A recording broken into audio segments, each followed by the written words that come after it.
నల్లకలువ 52nd chapter.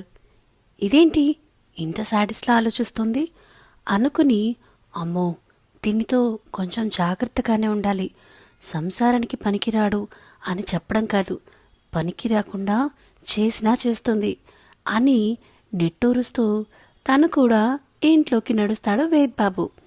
Vaishu లోపలికి వెళ్ళినా కోపం తగ్గదు.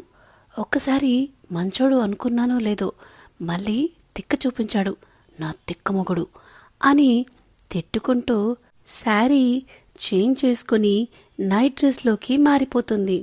రూంలోకి వచ్చేసరికి వైషు గున్నుగుళ్ళు వినపడి, అమ్మో దీనికి బాగానే కోపం వచ్చినట్టుంది, ఇప్పుడు కెలికితే నాకే ప్రమాదం అని మనసులో అనుకుని బుద్ధిగా తను డ్రెస్ చేంజ్ చేసుకుని బెడ్ మీద తన ప్లేస్లోకి చేరి దిండ్ల బ్రిడ్జు కట్టుకుని నిద్రపోదామని పడుకొని కళ్ళు మూసుకుంటాడు.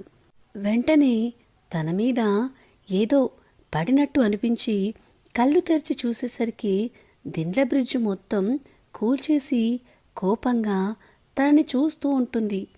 ఎందుకే ఇవి తీసేశావు అని అడుగుతాడు వేద్బాబు. హా, నాకు ఇవి పెడితే ప్లేస్ సరిపోక నిద్ర రావట్లేదు, అందుకే తీసేసా. అయినా ఏంటి, నా పక్కన పడుకుంటే తమ ఫ్రెండ్ అన్నట్లు నా రంగు అంటుకుంటుందని భయంతో ఇవి అడ్డు పెడుతున్నారా అంటుంది కోపంగా. ఆల్రెడీ టెస్ట్ చేసి నీ రంగు అంటుకోదని నిరూపించాను కదా, ఎందుకే ఇంకా ఈ గోల అని అసహనంగా అడుగుతాడు. నా మాటలు మీకు గోలలా అనిపిస్తుందా? అయినా మిమ్మల్ని పెళ్లి చేసుకుని తప్పు చేశాను. తమరు విశ్వ కోసం చూసిన ఆ ఓయో పిల్లని ఇచ్చి చెయ్యాల్సింది. అప్పుడు తమరు సుఖ సంసారం చేసుకుని ప్రహ్లాదులాంటి పిల్లల్ని కనేవారు కదా అని కోపం బాధ మిక్స్ చేసి అంటుంది.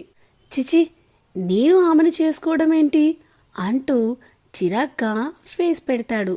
ఆమె గురించి తెలిసిపోయింది కాబట్టి. ఎందుకు చేసుకోరు? మీకు కావాల్సింది అందమే కదా.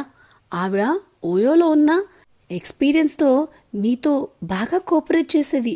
అసలే మీకు సంసారం స్టార్ట్ చేయాలి అని సరదాగా ఉంది కదా అని వెటకారంగా అంటుంది వైషు కోపంతోనే. ఆపవే తల్లి, నాకిప్పుడప్పుడే సంసార యోగం లేదు, కానీ నువ్వు నన్ను మాటలతోనే హింసించకే అంటాడు ఏడుపు మొహం పెట్టి. తమరు నన్ను హింసించట్లేదా మాటలతో? తమరు మాట్లాడితే సత్యాలు, నేను మాట్లాడితే హింసలా అని అడుగుతుంది వైషు. ఇప్పుడు నేను ప్రశాంతంగా నిద్రపోవాలంటే ఏం చేయాలో చెప్పవే తల్లి అంటాడు వేద్. నా ప్రశాంతత చెడగొట్టి తమరికి ప్రశాంతతమైన నిద్ర కావాలంట అని ఏడుస్తూనే పక్కకి తిరిగి పడుకుంటుంది వైషు. వైషు పడుకునేసరికి తుఫాను వెలిసిపోయినట్టు అనిపించిన వేద్కి వైషు ఏడుస్తున్నట్టు తెలుస్తుంటే, నన్ను తిట్టి ఇదెందుకు ఏడుస్తుంది అనుకుంటూ దిండ్లు పెడితే మళ్ళీ యుద్ధం స్టార్ట్ చేస్తుంది అని భావించి కామ్గా తన ప్లేస్లో పడుకుంటాడు వేద్ బాబు. తను ఇంతలా ఏడుస్తున్న వేద్ దగ్గరికి రాకపోయేసరికి ఇంకా ఏడుపు ముంచుకొచ్చి వెక్కి వెక్కి ఏడవడం స్టార్ట్ చేస్తుంది. తన ఏడుపుకు మనసు కుదురు అనిపించక, ఒసే రాక్షసి, నేను ఇంకెవరితో సంసారం చెయ్యను, కానీ ముందు ఆ ఏడుపు ఆపు అని కసిరేసరికి, నిజమేనా అని సంతోషంతో ఏడుస్తూనే వెనక్కి తిరిగి అడుగుతుంది. నిజమేనే బాబు, ఇంకా ఆ ఏడుపు ఆపేసేయ్.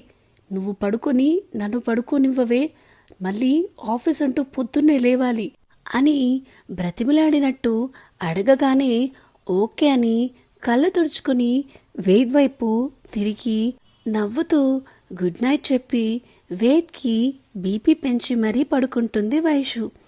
అమ్మ దీని వేషాలు అనుకుంటూ అప్పటికే చాలా లేట్ అవ్వడంతో తను కూడా నిద్రపోతాడు.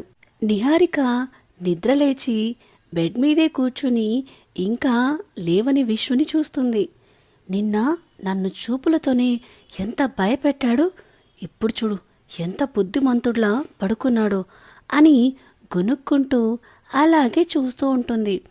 అప్పుడే మెలకువ వచ్చిన విశ్వ, ఎదురుగా నిహారిక కనిపించేసరికి ఎలాంటి భావం లేకుండా చూసి లేచి చాపాదిండు తీసేసి బయటికి వెళ్ళి తను ఎక్సర్సైజ్ చేసుకుంటాడు. అసలు వీడి ఉద్దేశం ఏంటి? నాతో లైఫ్ లాంగ్ ఇలాగే ఉంటుంది అని అర్థమైనా ఏం రియాక్షన్ ఇవ్వడు. ఏం రియాక్ట్ అవ్వకపోతే చూసి చూసి అదే పోతుంది అనుకుంటున్నాడేమో.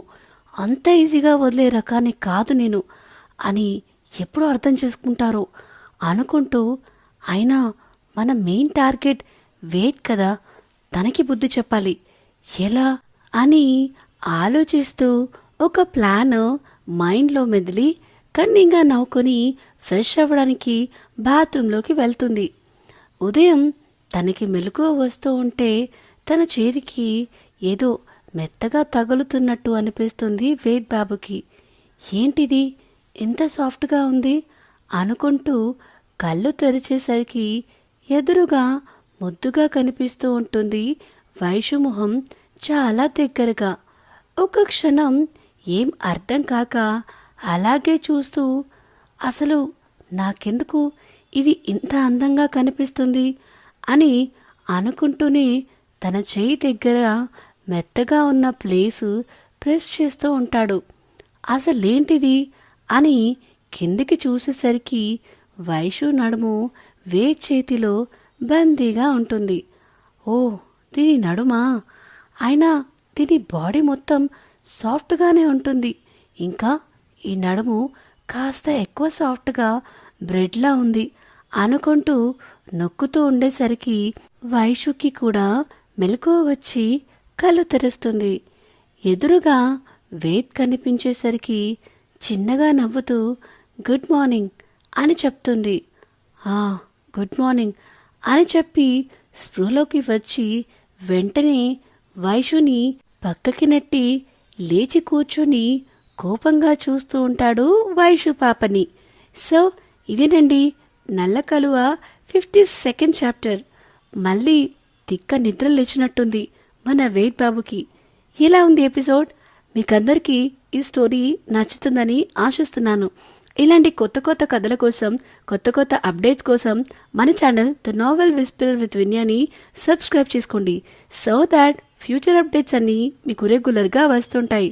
ప్రస్తుతానికైతే ఈ వీడియో కనుక మీకు నచ్చినట్టయితే please like, share and comment చేయడం మాత్రం అస్సలు మరవకండి. Thank you. బాయ్.